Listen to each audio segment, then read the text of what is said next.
Good afternoon, everyone. I'm Len Siegel, the Director of Kephart Senior Living Studio, and I'd like to welcome and thank you for attending today's webinar, Why Senior Living is a Better Deal Now Than Ever. Despite the challenges of COVID-19, we have been inspired to see senior living communities continue to serve as a great solution for older adults and a place for them to enjoy healthy and meaningful lives. We are lucky today to have a panel of senior living experts with us who will share their knowledge to keep us all moving forward. Joining us today, we have Susie Finley with Ascent Living Solutions, Angela Green-Urbachewski with Capella Living Solutions, and Tom Granis with G2 Strategies. The format today is going to be for us to start off with each of our experts giving a 5-minute perspective on senior living, and then have a series of questions from me and finish with questions from you, our viewers, for our last 15 minutes or so together. Before we get started, I'd like to go over a couple items so you know how you can participate in today's event. Right now, you should be seeing something that looks like a little control interface panel on the upper right-hand corner of your computer, and there it is. And that's your interface panel. We're going to keep you all muted for the duration of this presentation. So if you have questions, you need to submit them to us by clicking on the questions icon and typing them into the space provided on your interface panel. You may send in your questions at any time during the presentation, and we'll collect your questions and address them at the end of today's webinar. So to kick off, I'd like to have each of the panelists introduce themselves, and I'm not sure if you heard that motorcycle go ripping by the office here, here on Walnut Street in Rhino. But just kind of introduce yourselves and your roles in senior living. So Angela, you want to kick us off? Thanks so much, Len. A pleasure to be part of the team. I'm part of the team at Capella Living Solutions and Christian Living Communities. Many of you may know us as a longtime nonprofit faith-based provider here in the Denver metro area. Over the years, we have grown to manage and own communities. We manage for-profit and not-for-profit communities. We provide consulting services and development services, and our range of expertise ranges from 55 plus, active adult senior living, all the way to full life plan communities, skilled nursing care, and we manage quite a bit of standalone assisted living and memory support as well. I had the pleasure of coming back to this company a year and a half ago after spending a great deal of time in our industry consulting and working for other providers. I feel like I started in senior living when I was knee-high to a grasshopper. My grandmother used to have me singing in nursing homes when I was a kid. So I kind of grew up in the industry, have spent 21 years working professionally in senior living, and I'm our Vice President of Sales and Marketing. So bring the perspective to this panel of how we're still driving occupancy during this challenging time. Thanks, Len. Great to have you here. How about Susie? Thanks, Len. Hello, everyone. Very excited to be part of this panel today. I'm Susie Finley, founder and principal of Ascent Living Communities, and this has certainly been a couple months of a whirlwind for all of us. For me, this is year 22 in senior living. I spent 15 years in operations and worked for a large national provider for 10 of those years, and have been part of Ascent since 2013. We are a locally owned owner-operator. We typically develop our communities from the ground up, design them, and then operate them. And we are local to Colorado. That's our goal, is to stay that way. We very much believe in a hands-on approach and our culture and really integrating ourselves with our teams. Thanks, Susie. Tom? Well, thanks, Len. I really appreciate being here, and I'm excited to hear from the panel and all the attendees.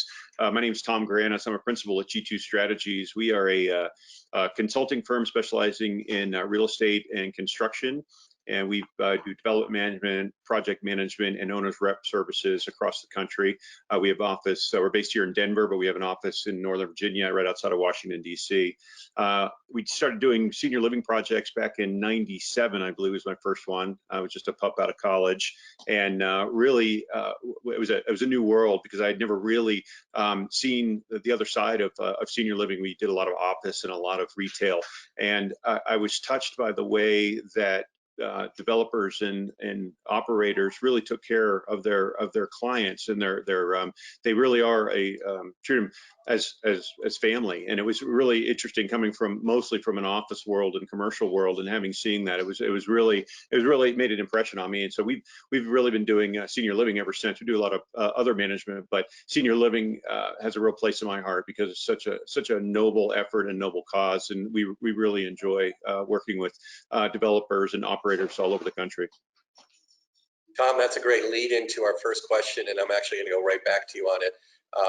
How do you see senior living adapting to the new reality forced on us by COVID-19 virus? And now a question for everybody. And take your time. This is like a kind of overview, 5-minute. Yeah, it's looking at the broad markets, there's so many unknowns, and I don't think anybody really knows what's going to end up happening. It's everybody is planning and talking and discussing and trying to put together meetings like this and talking to subject matter experts to try to get a plan together. I know our clients are talking more than they're doing at this point still, because they just don't know.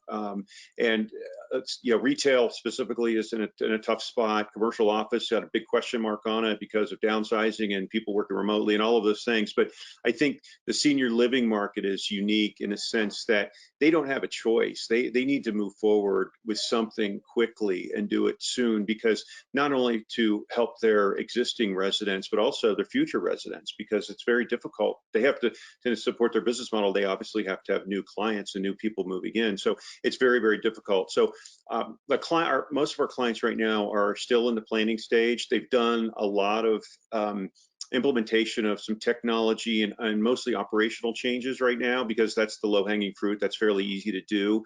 But they're really starting to pay attention to what this next year is going to bring. And then is this a 3-year thing? Is it a 5-year thing? That's the difficulty right now. And so what we're doing is helping a lot of our clients just plan right now, do some contingency planning, develop different levels of renovation. What's the easy stuff to do? What's the stuff you can implement quickly without a lot of capital expense?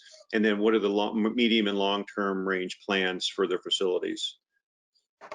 Great, thanks. That's great. Susie, how about you? How is senior living and your world adapting to the new reality?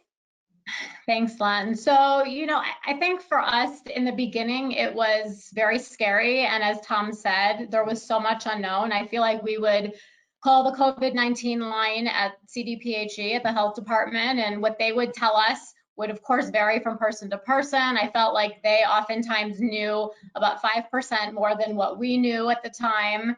And it was scary for our staff. Certainly, especially those that were living with elderly parents, had small children at home. And so all of that was a challenge, not to mention our residents. I mean, this was very abrupt for them.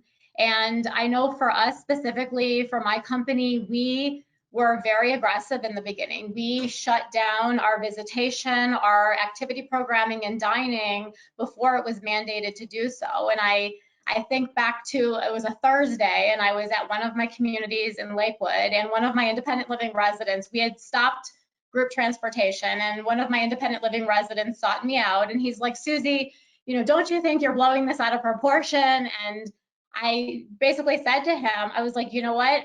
I mean, I made this decision this week. Wait till you see what's going to happen in the next 48 hours. And that's when we decided to close the dining room, stop activities, and shut down visitation of families. And it was a very difficult decision. I know it was difficult for our families and very difficult for our residents, and couldn't be more happy now that they're at least able to have the outdoor visits that they're able to have. And it's heartwarming to see those. Yesterday, I was at our community in Parker, and seeing a group of 8 ladies sitting outside with their masks, social distancing, socializing, they need that so badly, and they're doing it safely. And for us as a company, we've had a very low incidence of positive cases. We, in the beginning, partnered with a lab that's out of Virginia, and we get 24-hour results from them. So whether it's a associate, a staff member who may have symptoms, or if it's a resident, we're able to test them and get those results very quickly. We've been able to do that since probably April when we established that. And ironically, at one of our communities, all of our cases there, which has been a small number, have been asymptomatic, which is sort of unbelievable. 2 of them were residents in their 90s, and they were only found to be positive because of our move-in protocol screening that we did at the community. And so I think, our aggressive nature on the front end has really kept us in a good place and kept our residents and staff very safe. I know everyone keeps talking about the new normal. I'm not sure if I like that expression, if it's going to stick or what that's going to be, but we've got to figure out what that will be. I think that masks, as we know, are a huge preventer in this spread, and they're what are keeping people safe right now, but they're also very difficult for our residents. We, as a group, talked before this session started about our memory care residents and how hard it is for them to not see faces and expressions and recognize people. It's very confusing. And so we've got to find a way to be safe and operate safely and be able to meet our residents' needs. It has been amazing for me to see our various departments, whether it's our marketing teams, our life enrichment teams, our clinical teams, and all of their creative solutions and the fun activities they've done, the outside of the box thinking they've done for special, there's so many things, it's hard to keep track, but it's been great to really see that. And we have a community under construction right now that will open next summer, and the timing of this was very fortuitous for us, where we were able to go back and make several changes to the design, which I know we'll talk about later in this session, where we're able to really keep that community as safe as it can be, knowing that this is here to stay. Great overview. Angela, same question. How is Capella and Christian Living responding to the challenges from the virus? Well, I want to echo one thing that Susie said. What do they say? Hardship is necessity is the father of invention, right? And we've really seen teams be so creative. So as I sat back and prepared for this and thought, what are the areas where we're really seeing changes? And some of them happened in those first 30 days, and now we're adapting what that sustain will look like. One area I see is communication. So we're doing call blasts to families, more e-blasts than ever before. We're using video, personalized videos, as well as community-wide videos for our executive directors to communicate with their own residents, as well as for salespeople to communicate with families. We're using video calls more than ever for residents and their loved ones. Just before this call, I saw our latest cooking show that our team at Casey's Pond and Steamboat Springs has put together, as the culinary team's gotten really innovative in how they deliver programming to residents. So I think that communication piece is something that is going to last. And for us, there were tools that we already had in place to do personalized video, for example, that this really drove adoption on. So the innovation that's come in this time has been really exciting to us. I think that people's reliance on websites and social media as an important form of communication, even within their communities, will continue. Our communities that had television stations and radio stations became lifelines for our residents and their families. And so we've seen some really great use of that. Another area where we always had a focus as an organization on spiritual and mental well-being has become an even greater focus for us. And that has been, we really recognize, and I've been saying on panels like this for years, the workforce is the battle of the future, and this has been tremendously difficult on our workforce. So from employee sentiment surveys about how safe they feel in their environment, how we can put them in control with information and decisions, and how much confidence they have in us to make good decisions. We've gotten great feedback on a sentiment survey that just came back this week with respect to that, and gave us really actionable data that we can act on beyond sending meals home with team members or having sundry items so they don't have to go to the store and risk exposure, or creating spaces in the community where they can decontaminate or stay overnight if there's risk of a positive case or positive cases. You know, all those things have played an important role. But this has had a tremendous impact on resident and team member, not just well-being, but mental health. And so we're really addressing the mental health issues head on. You know, with a lot of our clinical leadership team, we've been doing referred trauma discussions and training. We really recognize to keep these super valuable team members, we've got to invest in their well-being and mental health. And so we're really, we're kind of being paternalistic about things like vacations right now, because we recognize we could be in this window of a period of time where we have that opportunity to get away. So that's become an even greater focus than ever in the organization. The way procurement changed has been remarkable. You know, Susie and I were talking about this before the call, that our fabulous training space in our Eagle Point support office has become full PPE storage, and where our procurement and negotiation efforts used to be focused on great new pilots of software programs and new BI innovations that were going to help us drive the business better. We've now devoted, in the short term, we devoted 2 to 3 full-time team members to procuring and negotiating personal protective equipment. And, you know, initially we thought that would be a short-term thing, but we've actually now added a full-time staff person who will just be focused on assuring our teams have adequate PPE, and managing all that has been a brand new cost to the business. You know, there are some providers out there that are adding PPE charges or COVID charges to resident fees. Capella and CLC have chosen not to do that, but it's a real reality of operating the business that our costs have gone up significantly in order to provide the protective equipment that residents deserve and team members deserve to be safe in the course of business.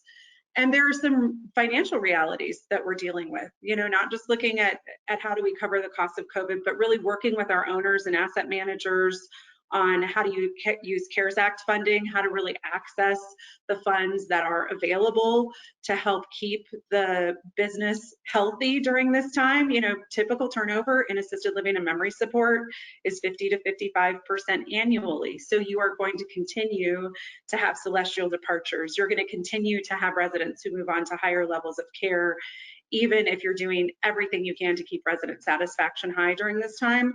So we've put a lot of energy into alternative and scenario business planning to really help our lenders, our owners, and our business unit managers really understand what are the impacts, because of course what we want to assure we can do during this time is keep team members employed and keep resident satisfaction really high, which we've had really good success with as a result of those efforts.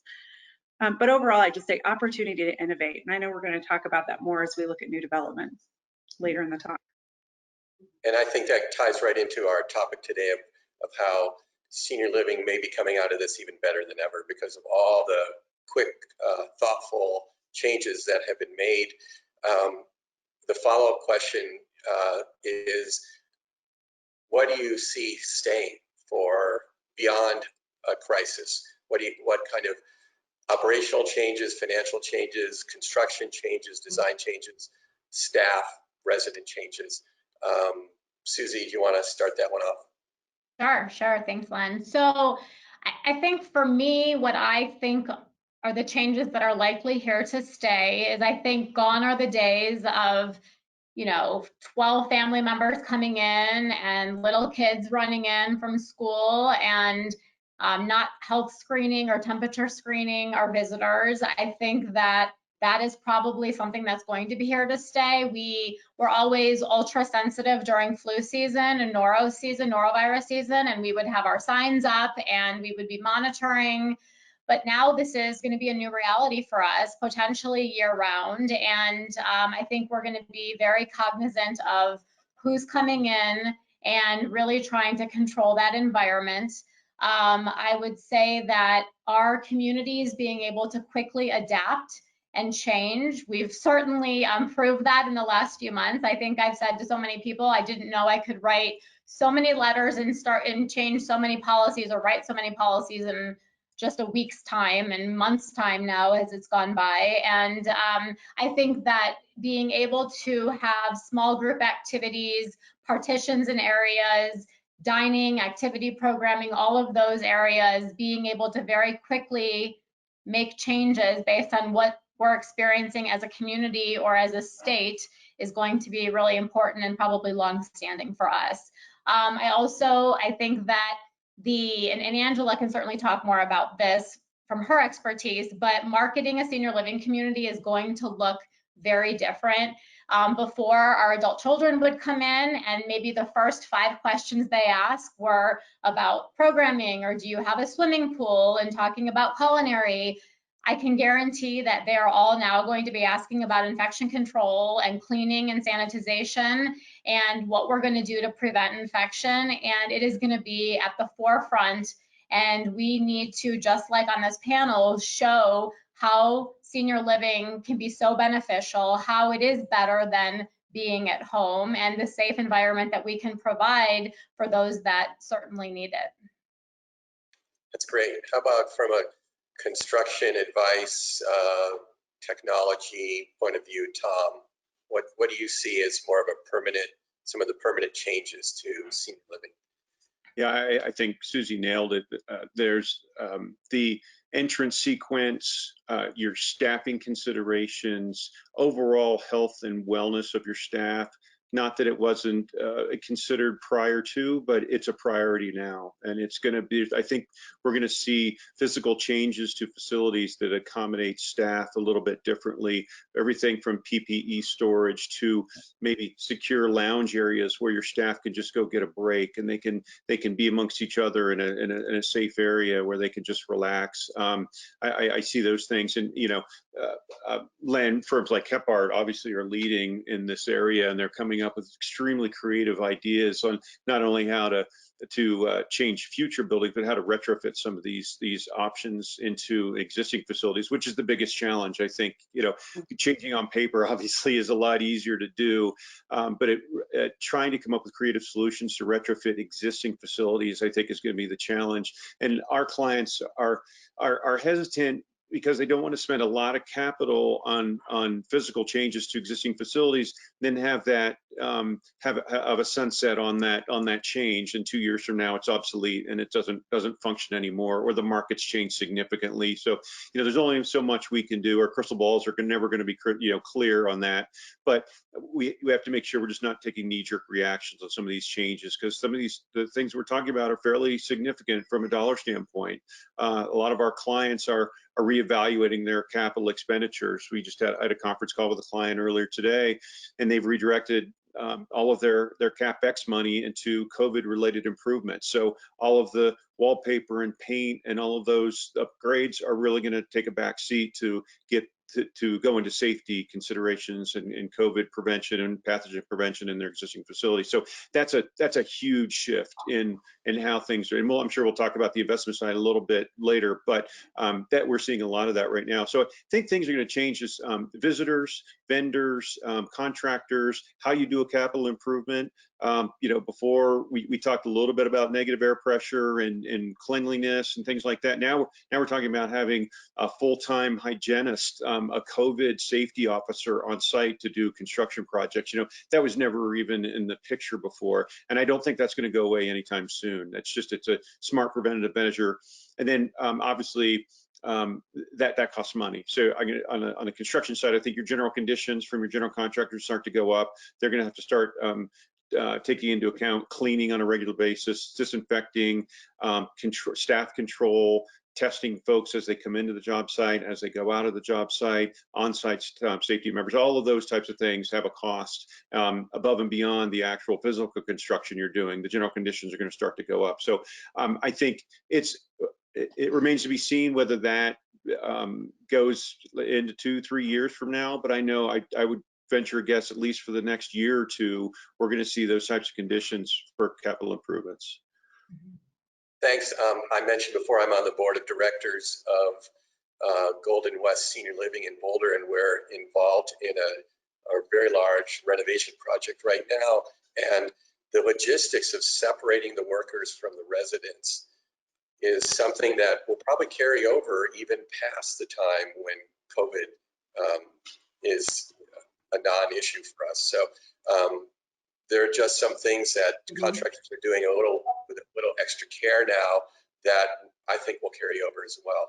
How about you, Angela? What are you seeing for changes that might become permanent? I'm glad you brought up the separation of team members and residents. You know, our philosophy in our communities is really about integration across levels of living, from independent to skilled nursing, and team members bring their loved ones in to meet residents, and we really want to facilitate that family-like environment and really facilitate residents pursuing what their passions are. And so that was one thing we really struggled with as we got past the first 30 days of crisis in COVID-19. Really, how do we start to find this balance of empowering residents to live their best life and to have choice?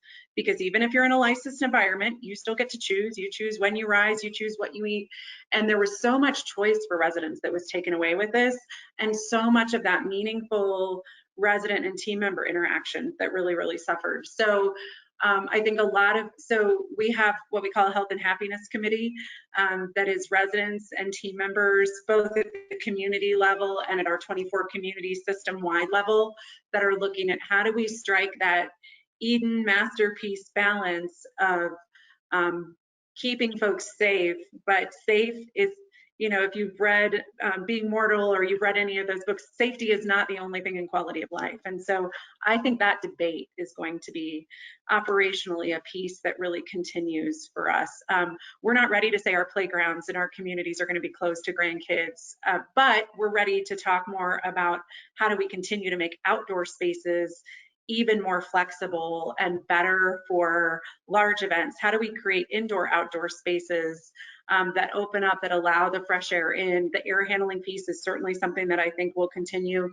And that idea of modularized neighborhoods.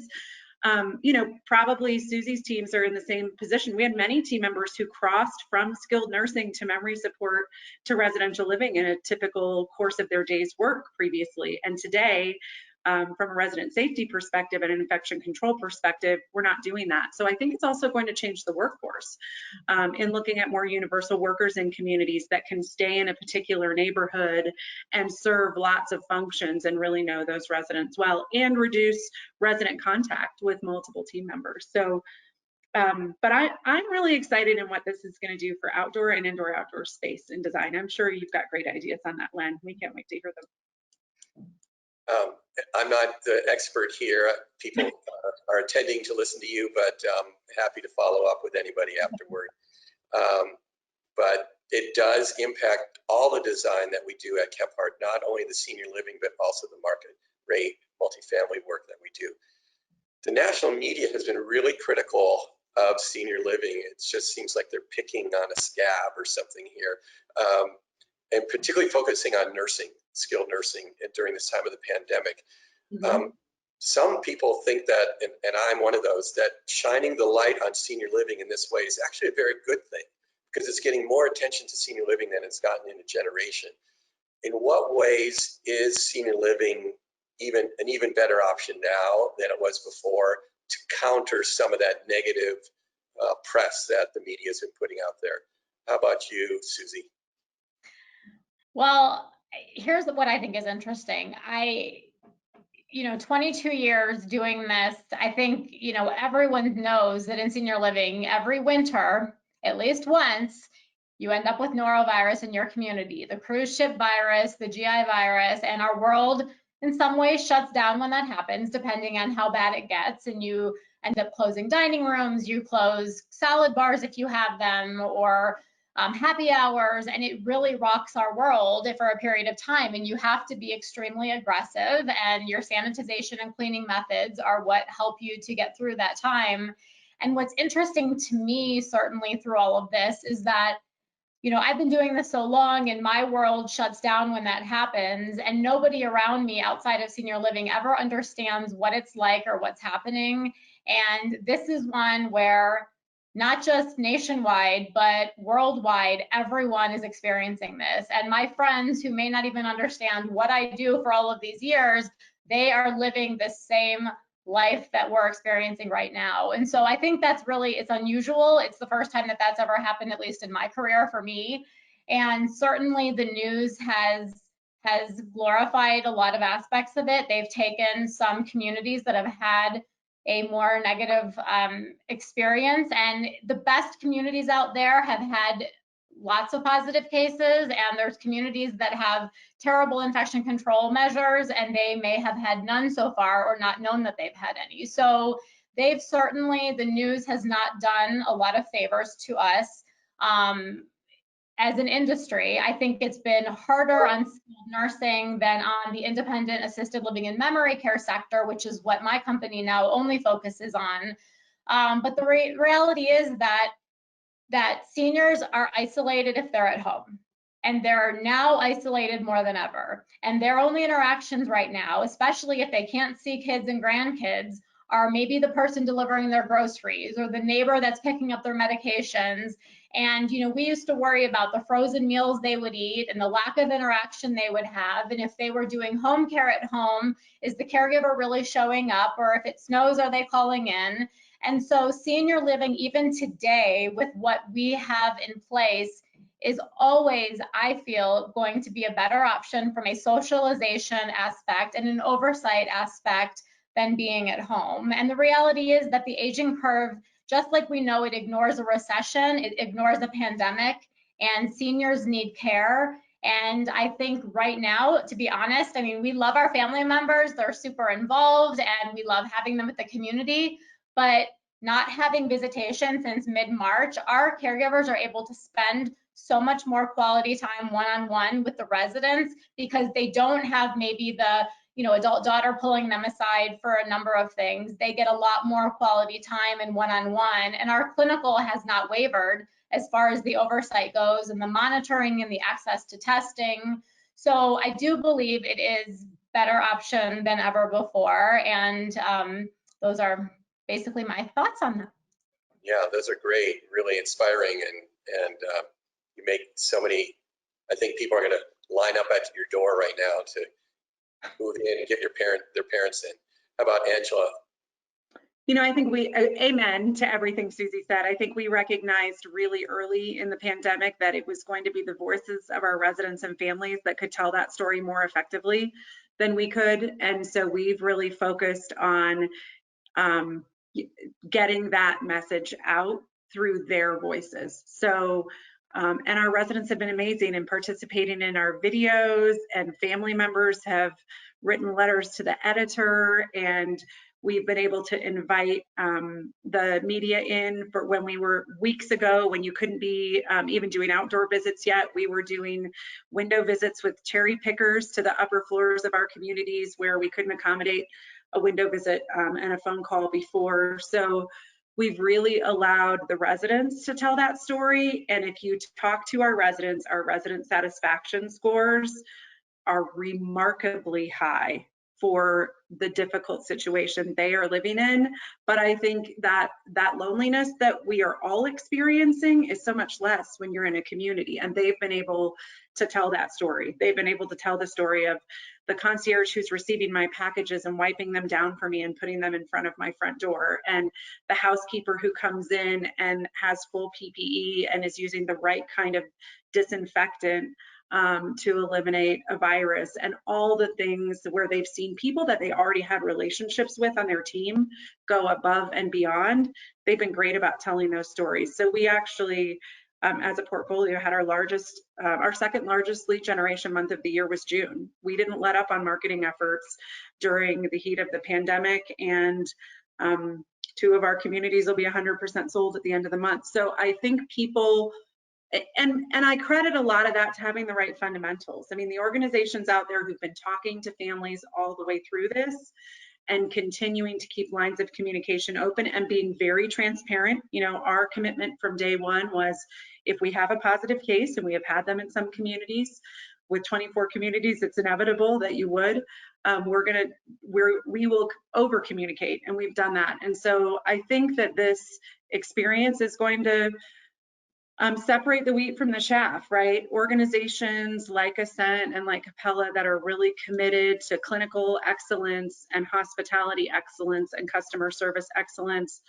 that story will be borne out. So I actually think it could be a helpful shakeout in the industry in the long run, that people who are really committed to it will stay as team members, and organizations that are really committed to serving the mission of serving older adults will continue to tell that story. That's great. Tom, I have a slightly different wrinkle for a real estate point of view on this. So I'm calling it audible a little bit. And I've read that with the office market really down and the hospitality market down and the retail market down, there's actually quite a bit of real estate now that is available for other kinds of reinvestment. And can you talk about what you might be seeing for senior living, maybe taking advantage of that opportunity? Yeah, that's interesting you asked that. In the last month, I've probably gotten 3 or 4 calls from developers and building owners of Class A office buildings that are interested in converting to an IL product, which I think is fascinating. To backfill, those are big thinkers right there. Those are really interesting people. Either they're scared to death, probably a little bit of both. But they are, I know there's one that's been successfully done in Fairfax County where we have an office where they took a Class A office building and they converted it to independent living. The challenge with that is the efficiency, not to get too in the weeds, but your core factor and your efficiency of the building, it sometimes doesn't lend itself. It depends on how the original building was constructed, but it is definitely doable. And what they've done is they've created amenity floors where you have you'll have a game area, you'll have a pool area possibly, and all of these different amenities you would find on a normal, maybe IL campus type setting, but it's in a vertical configuration. So I think that's really fascinating. And Len, I think you're onto something. I think that you're going to see a lot more of that, especially if the office market takes a hit as much as we think it may with downsizing and people working remotely or moving to the burbs or whatever it is this week. I think you're going to see a lot of those adaptive reuses take place, and you're going to see a lot more studies. And I think if a building is well positioned, it's got a decent core factor, and from core to perimeter distances, and it's rated correctly, I think you could see some IL, possibly AL. That's a whole different beast, but I think you might be seeing a lot more of that. So it's really interesting. Yeah, it's a whole new opportunity that wasn't here before. So it maybe makes senior living another investment opportunity that people hadn't considered before. And that leads to another question. Historically, senior living's been kind of started and dominated in this country by the not-for-profit world. But as the baby boomer generation, the largest generation ever to become seniors, ages, Wall Street's really jumped into investing in senior living. And I'd be interested to hear from all of you how you see senior living changing, because maybe there's more for-profit motivation in the market than there has been before. And maybe there's a wrinkle about COVID, but I think primarily this is just more about the baby boomers and investment coming from the private sector more than the not-for-profit. So how about Angela? I remember being at a conference we were probably all at a year and a half or 2 years ago, and someone from Blue Moon Capital said, money is chasing good operators. And I think that's been the case for the last 3 years, if not longer. I moved to Denver to open V at Highlands Ranch, so I've worked for for-profit providers for a long time, and I think they only make us better. I've chosen to land at a nonprofit provider. That's where my heart is in a mission-driven company. But I think there are for-profit providers out there who are very mission-driven. I think the innovations that's brought to us are more diverse resources in lending, which is terrific to build a great product. There comes some pressures with that, right? I think we do as operators and managers a lot of educating lenders and owners and developers on a realistic fill schedule and a realistic marketing budget and startup budget to support that fill schedule. So there's a big learning curve for people coming from outside the industry who've done condos or done apartments, and they think you'll build it and they'll come. So one of the things that we've really done at Capella is engage in a really robust BI tool. And ours is we partner with Profit Sage to do that, so that we've got real-time data available to us, just like the hotel industry, just like those for-profit industries out there, where we can look at leading indicators, we can look at labor expenses, we can look at occupancy trends and make really good business-based decisions for both the communities we own and the communities that we manage. So those are, I guess, two of the things I would say that are parts of the gift of having so many more for-profit providers. I think it also does allow great providers to create more differentiation in the marketplace with what you know, Susie did a great job as we opened the call. They're Denver based. They always want to be operating local communities. I think it allows us to sharpen telling our stories on what makes us unique. Great. Susie, do you have some thoughts on the for-profit world and the influence on the senior living world? You know, I probably don't have a ton to add on this one. My whole entire career, I've been working in the for-profit sector, and but I can say that especially for us today, we've been very fortunate. Our capital providers are all senior living specific, and they are incredibly seasoned in the industry. They're incredibly supportive, and we just, as we had a financial huddle with our team at one of our communities this morning, talking about one of those partners, we said that they truly care. They care what the frontline associates are experiencing right now. They want to be there to support them. They help us to support those associates. And so it's been very important for us. Angela certainly said it in the beginning of her segment here, that there's a lot more money than there are good operators. And so the good operators stand out and they shine right now. And just like I'm sure CLC and Capella, and just like us, we're very selective on who we work with, the communities we take on. We have to be able to believe in what we're doing and what we're delivering. And if we're not going to, as partners, be given the resources we need to have great communities, have safe and clean communities, all of the aspects that are very important, it's just not going to be a fit for us. So thanks, Susie. Tom, I invite you to respond to that, but I also want to throw in, you know, and maybe all of you, over the past 5 years anyway, construction costs have just been ratcheting up and up and up. And so for a senior living community to consider doing renovation, upgrading, repositioning, or somebody wanting to develop a new community, it's a greater and greater challenge to handle that. Do you have any thoughts and insights about ways to navigate the rough waters in construction? Yeah, that's a tough one.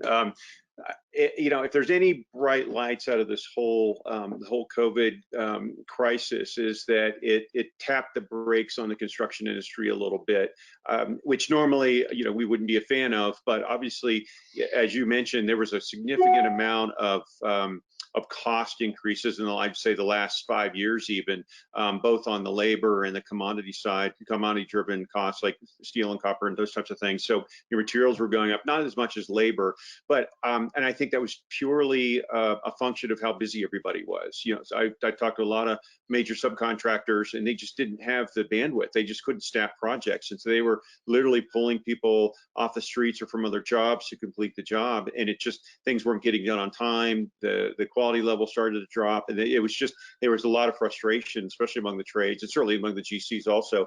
And I think that if, like I said, if any positive comes out of this, I think it's the economy's cooled down just enough that I think we'll maybe get back to something approximating what we consider normal. So unless we have a significant V-shaped recovery, and it's as abrupt a recovery as it was a deceleration, I think construction costs are going to stabilize a bit. At least maybe I'm wishful thinking, but I think they will, just because the labor market's not going to drive those costs as much as it was. So my recommendation, if you're planning a big capital project, take your time if you can, and sit down and negotiate terms with your GC or bid it out. I know a lot of people don't like to bid out. They sit down and they just like to negotiate. But the free market's a wonderful thing. It will dictate what the cost really should be. And so if you want to take full advantage of that, and you have the time and the resources, I suggest you do a short list of competent general contractors that have the experience that you'd like to work with, and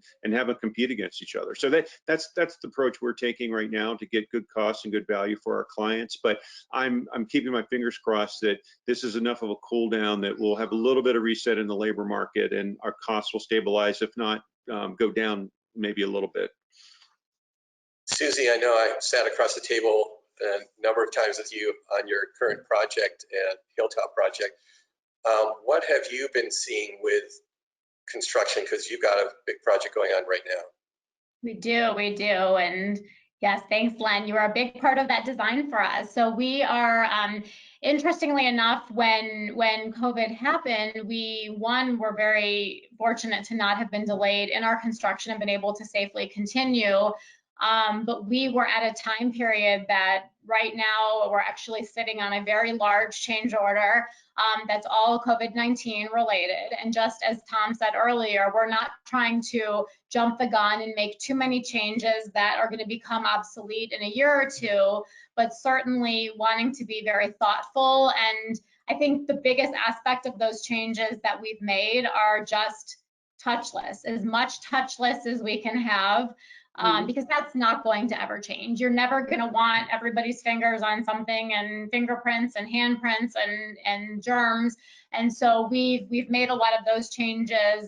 We are doing a bipolar ionization system in our HVAC. We were at a time period of construction that we were able to add that in. So we're excited about that and feel like that's going to be very cutting edge for us. But just like whenever we design senior living communities, we design flexibility. And I lived through the economic downturn. I opened a community in 2007 for Brookdale, and 2008 came and I was trying to fill up, and I had to convert 39 apartments from independent to assisted living because nobody was moving, because it wasn't need driven, it was choice. And so we now are very thoughtful in our design, and we try to design flexibility so that if licensure needs to change and the economy changes, we can adapt with it. And that's what we, I think, need to do for the future, whether it's large spaces that can become small spaces, movable walls and partitions, much access to outdoor areas. We're very fortunate that we are going through this right now in the months that we are, because people can be outside.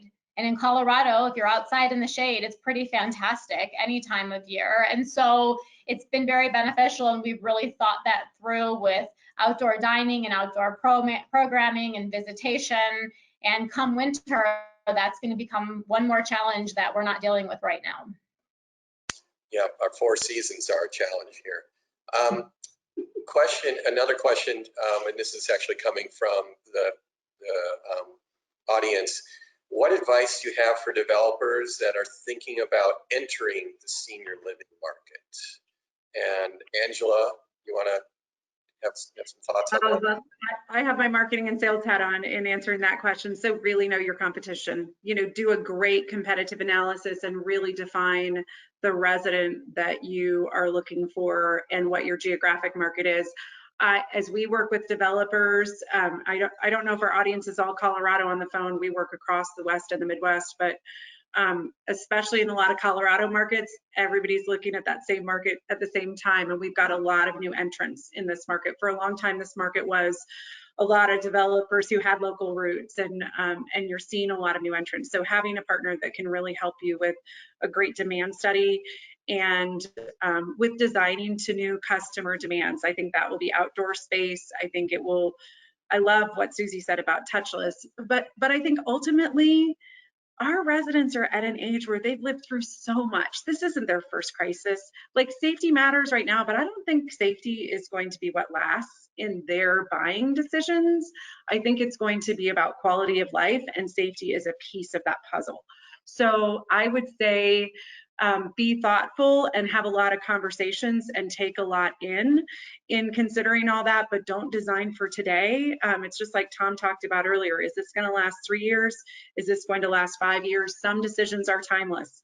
And I think there are some smart things about creating modular spaces and creating safe spaces for your team members as well as residents that make sense, but don't let your pendulum swing too far. The product that you build, you're going to want to occupy for 20, 25, 30 years without a huge capital reinvestment too quickly. So I think it's about going back to what those customer tastes and demands are.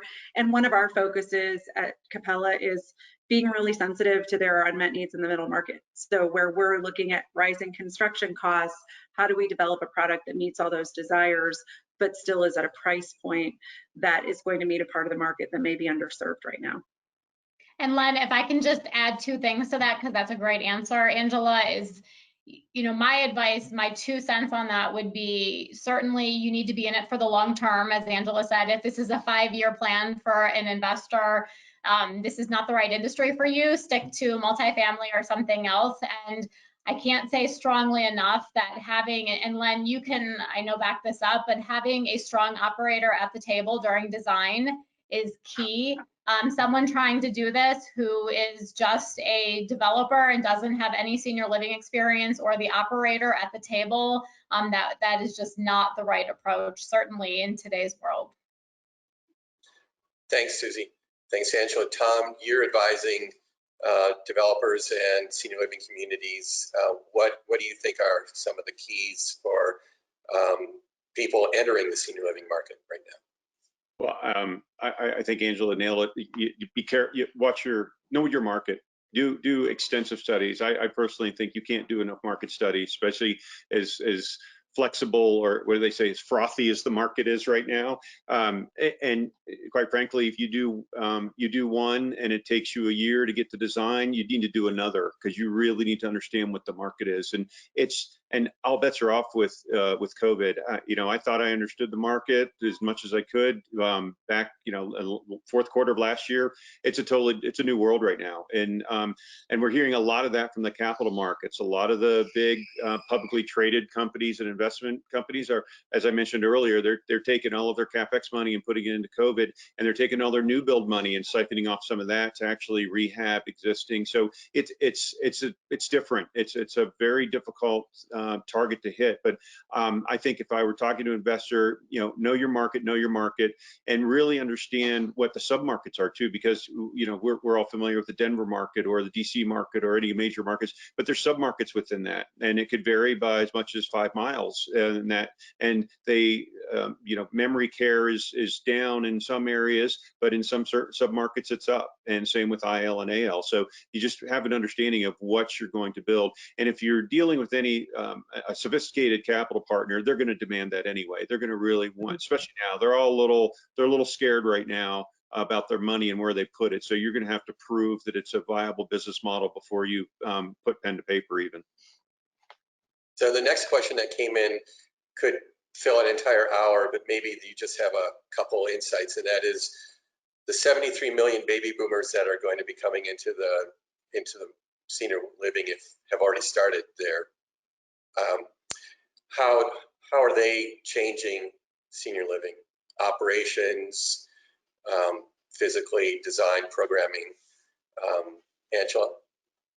So I'm really excited. My mom is in her early 70s, so she's leading edge of the baby boomers. So I'm watching her and how she's using technology in this time, and I think COVID has driven even additional technology adoption for these folks. So we already had tablets in our community, but we were using them for maintenance requests and showing the menu, not delivering programming. I think the way we think about technology as just being, these guys aren't technology natives, but for senior living customers, they really are. They're going to bring their smartphones and their tablets. And so I think we've got a lot of opportunities, and we're doing a number of pilots in our organization to really look at how does technology allow the support that they receive as they age to just be seamless, whether that's knowing that they love Jimmy Buffett if they're upset, or it's knowing, you know, that they're going to leave the community every day to go on their 3-mile walk, and they're still going to do that even if someday they develop cognitive difficulties, and we're able to track them and give them that freedom. So I think that part of the way that we meet boomer expectations and demands for freedom is really making the technology just part of the baseline of what we offer. It's just like the carpet. Carpet. Technology carpet. I love that. Susie, do you have some thoughts on the boomers?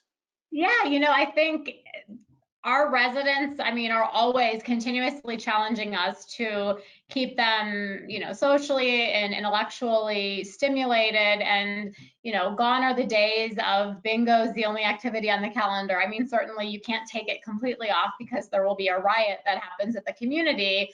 But what we're doing today and what we'll be doing in the future is mind-blowing. And as Angela said, I mean, our life enrichment director at our Lakewood community, what she's been able to do, our independent living residents there live in a detached, we call them the flats, and it's a detached product where they have, well, Len's very familiar with it, but we have quadplexes, so 4 flats per building.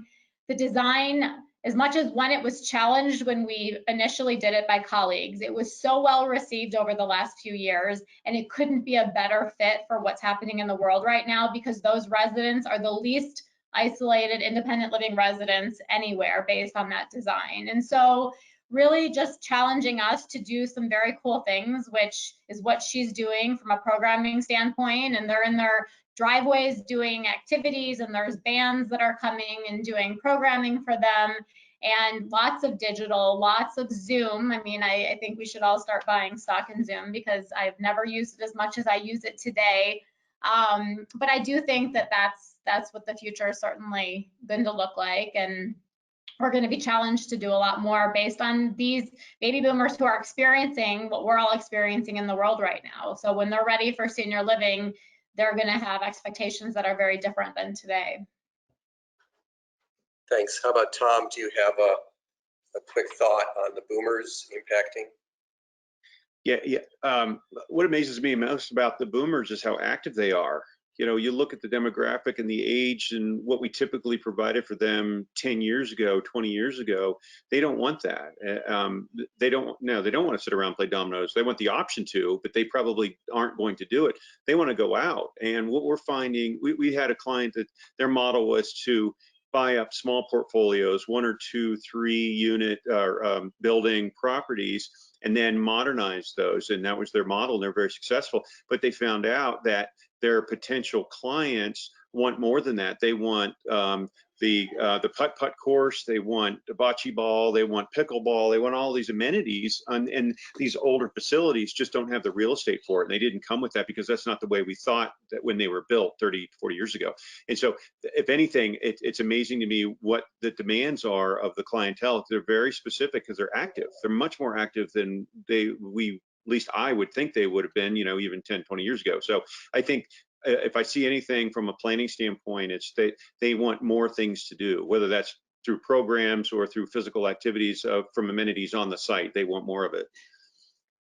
We're winding down on our time, and another question came in, and I want to give you a chance to maybe respond to that question, but if you have any other final thoughts. But I just, first of all, want to thank Angela, Tom, and Susie for sharing all this insightful information with us today. We really appreciate it. And we also want to thank everybody who's joined today. The question that did come in and is 55 plus active adult living is beginning to come on strong, kind of taking on the role that independent living has had. And it kind of segues from what Tom was talking about. Can you weigh in on how you're seeing that as a growing aspect of senior living, and what the amenities and programming that you see in that? And if not, if you have any final thoughts as well. So Angela, I know you've got some. So we have 155 plus in our portfolio, Bella Vita, that's in Aurora, and that community is extraordinarily resident driven in its programming, and it's been resident driven even during COVID. So a lot of Zoom Zoom mask making and all kinds of things like that. That's been really exciting. I think that my philosophy 6 months ago was location, location, location. It should be walkable. It should be close to a town center. You really want that urban feel, and that's where I want to move when I'm 55, and I'm rethinking that now. So I'm interested to hear what the rest of the panel has to say, because I think a lot of people our age are like, how fast can we get to the suburbs and get out of that density? Yeah. Susie. No, that, Angela, is a good point. I mean, I think density right now, it's going to be interesting to see people from California, New York, some of the dense hotspots, all wanting to move to Colorado and other places. Just like I wouldn't be designing a senior living community today that is, 7 stories high with small floors or densely designed. It's just not going to be a successful design, I don't think today.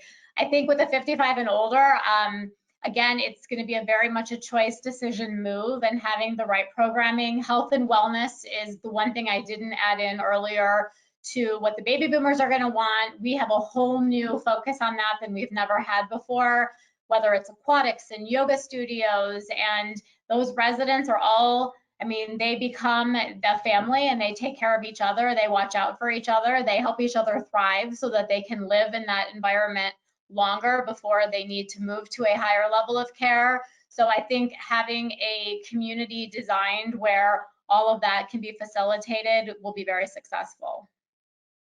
Tom, any final thoughts or on active adult? Yeah, I agree with everything that's said. It's just, it's really that people want more, and the lines between AL and IL and 55 and older are really getting blurred. So it's yeah, it's going to be an interesting time, and I think the demand is going to up, and whether or not the rates will track along with that and sustain the business model is a different story. And that goes back to your investor side, their investor question. We really need to make sure that you can deliver the product that people want and still have it make money if you're in a for-profit enterprise. So I want to wrap up, thank the 3 of you once again for being an expert panel. I also want to thank the audience, and for those of you listening, I don't know how many of you are also working in the world of affordable housing, but if you are, Kephardt's going to be hosting a webinar on August 20th regarding the changes and challenges to affordable housing in light of this pandemic. And so on behalf of Kephardt and our amazing presenters, I want to thank you for joining us today, and have a great rest of your day. Thanks.